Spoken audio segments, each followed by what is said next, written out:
ለማየት ይጓጓል። ሞቅ ሞቅ ሞቅ ሞቅ ሞቅ ሞቅ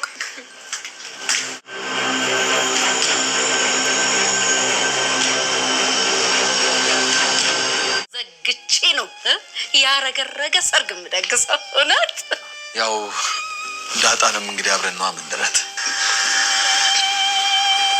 በሉ። ሁላችሁንም በጣም አመሰግናለሁ። አባዬ እማዬ በጣም አመሰግናለሁ።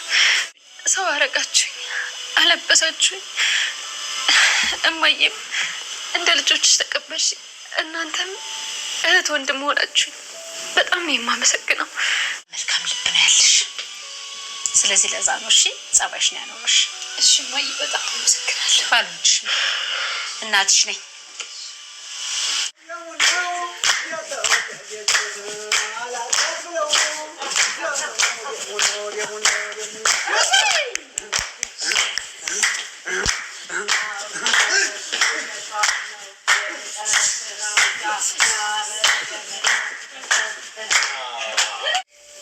ዳጣዬም ገና ስጦታ አላት። አይ እንመለሳለን ማሚ ይመጣል። ደልሽ ናይቲ እኔ አልፈልግም እንዴ ግን እኮ ገዜ ተስማምታል። በል ገዜ ሁሉ ጊዜ ከምትነታረኩ ሳማትና ታረቁ።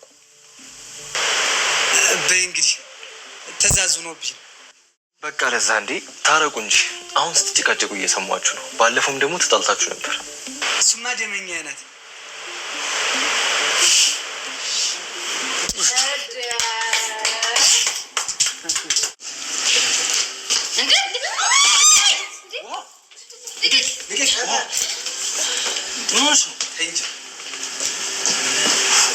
አብጌል ደረጀ ዛሬ ለዳጣ ለእህቷ እንግዲህ መጀመሪያና ልዩ ስጦታ ይዛላት ቀርባለች። ስጦታውም እንግዲህ በጣም በሰስፔንስ ሆኖ ሁሉም ሰው የሚጠብቀው ስጦታ ነው።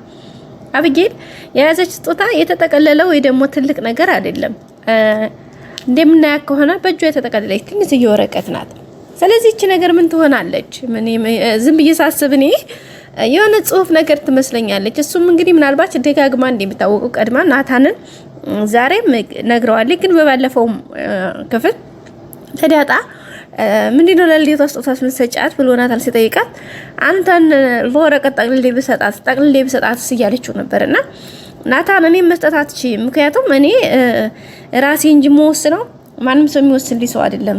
አይ አንተም በደንብ እንደምትወድ ስለማት ስለዚህ በዛ አማካኝነት ሰጣታለሁ እያለችው ነበረ። ናታንም ደግሞ ፍቃደኛ አልነበረላትም።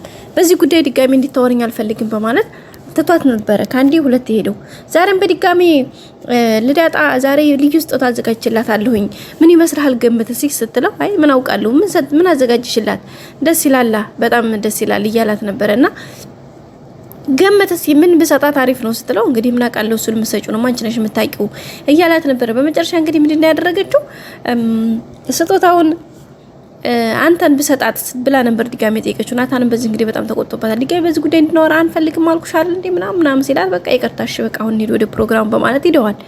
እንግዲህ መጀመሪያው ውሃ ስጦታዋን ሰጠቻት። የውሃ ስጦታ በጣም ነበር ያሳቀን፣ ዘና አድርጎናል። እንግዲህ አንድ እግር ጫማ ለዛውም የጠበባትን ለዛውም አንድ እግሯን ጠቅልላ ነው በስጦታ ወረቀት የሰጠቻትና በጣም ዘና ብለንበታል። እንግዲህ ልዴት ሲባል ያው አንዳንዴ ሰርፕራይዝ የሆነ ነገር ግዴታ የሚጠቅም ነገር ብቻ ሳይሆን ዘና የሚያደርግ ነገርም እንደዚህ ማየት ደስ ይላል ማለት ነው። ቤተሰቦቻችን ሰው በዛ አማካኝነት እንግዲህ ይሄንን ያየ ነው። እሱም እንግዲህ በጣም ደስ የሚል ነበረ። በቀጣይለት እንግዲህ አብጌል ደረጀ ናት ስጦታው እንዲሰጥ የተጋበዘችው። አብጌልም እንግዲህ ይዛ ቀርባለች በፈገግታ። ዳጣም እንግዲህ በፈገግታ እየጠበቀቻት ነው። ምን እንደያዘች አናቅም። የያዘቻት ግን በጣም ትንሽና የተጠቀለለች ነገር ነች። እሷም እንግዲህ በወረቀት ማለት በጣም ትንሽ ነገር ምናልባት ወይ ሀብል ነው ወይ የሚሆን ነገር ነው ብለን አንጠረጥርም። ምክንያቱም በጣም ትንሽ ነች። የወረቀት የተጻፈች ነገር ምናልባት እቺ ወረቀትም ለሷ ብቻ እንድታነባት የምትሰጥ ሊሆን ይችላል ብዬ አስባለሁ። እንግዲህ ቤተሰቡ ምንድነው የሰጠሻት ምንድነው የምትሰጫት ብሎ ሁሉም ሰስፔንስ ሆኖ እየተጠበቀ ነው። ምን እንደምትሰጣት ግን ማንንም ያውቅ የለም። ግን ደግሞ የሰጠቻትን ነገር ለማወቅ ደግሞ ሁሉም ሰው ቤተሰብ አይኑ ሁሉም ሰው እነሱ ላይ ነው። ምክንያቱም እንግዲህ እንደሚታወቀው አብጌል ደረጀ ከቅርብ ጊዜ ወዲህ በጣም ተቀይራለች፣ ተለውጣለች። ቤተሰቡም እንግዲህ በደስታ ተመልቷል። ሶ በዚህ እንግዲህ ዳጣ በተለይ ደግሞ ዳጣና አብጌል የነበራቸውን ጥል በጣም ታውቃላችሁ። ሶ በመጨረሻ አሁን ላይ ግን በጣም ፍቅር በጣም ፒስ ሆነዋል። አብጌል አሳቢ ተቆርቋሪ አዛኝ ሆናለች አሁን ላይና እንግዲህ ናታ አብጌልና ዳጣ አሁን ላይ በጣም በቃ ጥሩ ምርጥ ተከታታይ እህትማማቾች ሆነው በጣም ደስ የሚል ሪአክሽን ነው የሚያሳዩት እና በጣም ደስ የሚል ጊዜ እያሳለፉ ነው። ሶ በዚህ አማካኝነት እንግዲህ ዳጣ ስጦታዋን ለመቀበል ተዘጋጅታለች። አብጌልም ለመስጠት ተዘጋጅታለች። እናንተ ምን ትላላችሁ? እንግዲህ እንዳልኳችሁ ያው ወረቀቱ ናታንን ከእንግዲህ በኋላ ላንቺ ነው፣ እኔ ምንም አልነካብሽም፣ ደስ ይበልሽ የሚል አይነት ስጦታ መሰጣት ይመስለኛል። እናንተስ ምን ትላላችሁ? ሰላም ውድና የተከበራችሁ የቻናል ቤተሰቦች ሰላምታዬ በያላችሁበት የዓለም ዳርቻ ይድረሳችሁ። እግዚአብሔር ይመስገን ከኔ ጋር ሁሉም ነገር ሰላም ነው።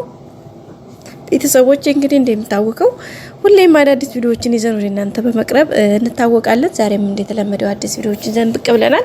ዳጣ ድራማ እንግዲህ በሰፊውና በትልቁ እየተማርንበት እየተዝናናንበት ያለ ድራማ ነው። እንግዲህ ከመዝናናቱ ጎን ለጎን ብዙ ነገሮችን ትምህርት እየወሰድንበት ሰው ምን አይነት የማይቀየር ሰው እንደሌለ ህይወት በተለያየ መንገድ ሰዎችን ልጆች ብትፈትነንም ግን መንገዱ የተለየ እንደሆነ ብዙ ነገሮችን እየተማርንበት እያየንበት ያለ ድራማ ነው። እንግዲህ በቃ ብዙ ቻሌንጆችን እናትነትን፣ አባትነትን ጥግ ከደረጀ እናትነትን ከማርታ የእህትነትን ጥግ ዳጣ ከክፋት መመለስን መማርን አባት ለልጁ ምን አይነት መስዋዕት እንደሚከፍል ያየንበት አብጌል ደረጀን ከሰዎች ጋር ጸባይ ካለን መኖርን ከዳጣና ከናታን አጠቃላይ ግዴታ ሰው ከዘመድ ብቻ ዝምድና ብቻ ሳይሆን የሰው ልጅ በአብሮ በመኖርም ቤተሰብ እንደሚሆን ያየንበት እንዲሁም ደግሞ ለሰራተኛና አንዳንድ ሰዎች ሰራተኛ ማለት ቤቱ ሰራተኛ አድርገው ዘበኛ፣ ሹፌር የተለያየ ነገር ሲቀጥሩ የሆነ ዝቅ አድርገው ሰዎችን ይመለከታሉ። እዚህ ጋር ቤተሰብ ጋር ሲመጡ ግን ሁሉም ሰው ቤተሰብ ነው። በቃ በእግዚአብሔር በአምሳሉ የፈጠረው ነው። ስለዚህ ምናልባት ከአንድ ማህፀን ሰው ባይወለድም በተለያየ አጋጣሚ በተለያየ ምክንያት ሰዎች አብረው እንደሚኖሩ ያየንበት ነገር ነው። ይሄ ደግሞ በጣም ይበል የሚያስብልና የበለጠ የሚያስደስት ነገር ነው። ቤተሰቦቻችን ከዚህ በበለጠ ደግሞ በጣም ጥሩ ነገር ተምረንበታል። በተጓዳይ ደግሞ አፍቃሪና ተፈቃሪ አይገናኝም እንዳልኳችሁ ነው። እንግዲህ የዋርጁ በጣም ነው የሚያሳዝነው። አብጌልና ፍቅሩ እንግዲህ ወጣ ገባ እያለ ነው። በጣም ተጨንቋል። በጣም በቃ እንግዲህ በጣም ተደጋጋሚ ስቲል እስካሁን ድረስ እንግዲህ ተስፋ ሳይቆርጥ እሷ በፊት ስትመታውም ስትሰድበውም ስትደበድበው ስትተፋበት በጣም ብዙ ነገሮችን ስታደርስበት ምንም ፊቱ ሳይቀየም ለወዲያው ቢናደድም ኢቭን መታዋለች፣ መራቋን ተፍታበታለች። በቃ በቃ ከአእምሮ በላይ የሆኑ ቃላቶችን ሰንዝራ ሰድበዋለች ምናምን። ግን ያንን ሁሉ ስታደርግበት በቃ ምንም አይነት ሳይቀየማት ሁሌም ፍቅሩን በልቡ ይዞ ሁሌም ይወዳታል። በቃ ለመቁረጥ እንኳን ሲሞክር ግን አይችልም። አድሮ ድጋሜ እዛው ነው የሚሆነው። አሁንም አድሮ ድጋሜ እዛው ነው። በባለፈው እንግዲህ እሷን ሳይቀር ብዙ መስዋዕትነት አስከፍሏታል በመናቋ።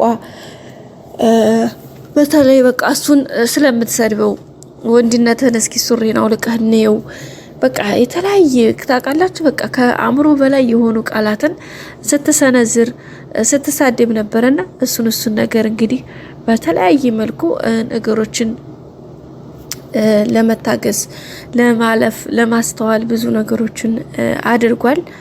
ያው ስቲል እንግዲህ እሷም ራሷ አሁን ላይ ተለውጣ እንኳን ቁጭ አድርጋ መክረዋለች። ታንዲም ሁለቴ እባክህ ፕሊስ በቃ እኔ ካንተ ጋር መሆን በፍጹም አልችልም። ስለዚህ የራስን ህይወት ኖር፣ ራስን ሁን። በቃ ለምንድን ነው እኔንም ተወኝ፣ በቃ ራሴን ሁኜ ልኖር እባክህን እያለችው ነበረ በተደጋጋሚ። ፕሊስ እባክህ ራስን ሁነህ ኑር፣ ወደ ራስህ ተመለስ፣ ለምን ደስ ታደርጋለህ፣ ለምን ደስ ትሆናለህ ብለዋለች። ደረጀም ሳይቀር እንግዲህ ነግሮታል። ናታንም በቃ ሙሉ ቤተሰቡ በቃ ተዋት፣ እሷ አንተን አፈልግህም እያሉ ይሉታል። ግን እሱ በፍጹም በቃ ተስፋ መቁረጥ አልቻለም። እሺ በቃ ላንቺን ላለመረብሽ እሺ አድርገዋለሁ ምናምን ይላል። ግን አይችልም በጭራሽ ማለት ነው ቤተሰቦቻችን። እና ይሄው እንግዲህ በዚሁ እያለ ይሄው እንግዲህ እዚህ ደርሷል ማለት ነው ቤተሰቦቻችን። ይሄ ደግሞ በጣም ከባድ ነው። ፍቅር በጣም ከባድ ነው ጋይስ። ለተፈቃሪው ምንም ላይሆን ይችላል፣ ለአፍቃሪው ግን በጣም ትልቅ ስቃይ ነው። መፈቀር ቀላል ነው፣ ማፍቀር ግን ከባድ ነው፣ እዳ ነው። ትሰቃያላችሁ። በተለይ አፍቃሪና ተፈቃሪ ታትገናኝ ስትቀሩ በጣም ያማል፣ በጣም ያደክማል። በቃ ከባድ ነው ቤተሰቦቻችን። እና እንግዲህ ዛሬ ቪዲዮ ይመስል ነበረ። በቀጣይ አዲስ ቪዲዮ እስከምንገናኝ ላይክ፣ ሼር፣ ሰብስክራይብ አድርጉ። ሁሌም ወዳችሁ ስለምትከታተሉኝ አመሰግናለሁ ቤተሰቦቼ። መልካም ሁሉ ተመኘው። እወዳችኋለሁ። ባይ ባይ።